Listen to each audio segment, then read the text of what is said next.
ஒண்ணுமே இல்லை. x is to y equal to 5 is to 2. So 8x plus 9y is to 8x plus 2y. இதோட value என்னன்னு சொல்லிக்கிட்டு இருக்காங்க. ரொம்ப ஈஸியான சம். xyயோட வேல்யூ 5:2ன்னு கொடுத்துட்டாங்க. அப்ப இந்த ஒரு ஈக்குவேஷன் கொடுத்துருக்காங்க. டைரக்டா xyயோட வேல்யூ சப்ஸ்டிட் பண்றதா இருக்கிறது ரொம்ப பேசிக்கான சம். சில பேர் இந்த சம்மை பார்த்து ரொம்ப கன்ஃபியூஸ் ஆகி இந்த வேல்யூ தான் சால்வ் பண்ணி திரும்ப அதுக்கப்புறம் பண்ணுமான்னு யோசிக்கிறாங்க. அப்படிலாம் இல்லை. டைரக்டா x is to y யோட வேல்யூ அப்படியே போட்டுக்கலாம். அப்ப x ஓட வேல்யூ 5, y யோட வேல்யூ 2 அப்படின்னு சொல்லிட்டு இந்த ஈக்குவேஷன்ல டைரக்டா சப்ஸ்டிட் பண்ணிக்கலாம். அப்ப 8 x இடத்துல வந்து 5 அப்படின்னு சொல்லி சப்ஸ்டிட் பண்ணிக்கலாம். பிளஸ் 9 y இடத்துல வந்து y வந்து 2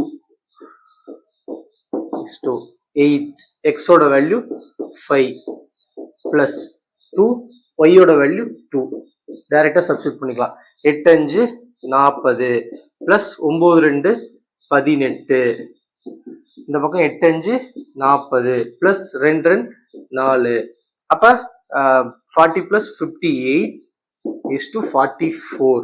இதுக்கப்புறம் இதை ஷார்ட் பண்ண முடியுமா? பண்ண முடியும். ரெண்டுமே நமக்கு வந்து 2ஆல டிவைட் ஆகும். அப்ப 2ஆல டிவைட் பண்ணா 50ல பாதி 25, 4ல பாதி 8ல பாதி 4. அப்ப 29 is to 44ல பாதி என்ன 22 அப்படின்னு சொல்லி ஈஸியா போட்டுடலாம். இந்த வேல்யூ டைரக்டா சப்ஸ்டிட் பண்றது தான்.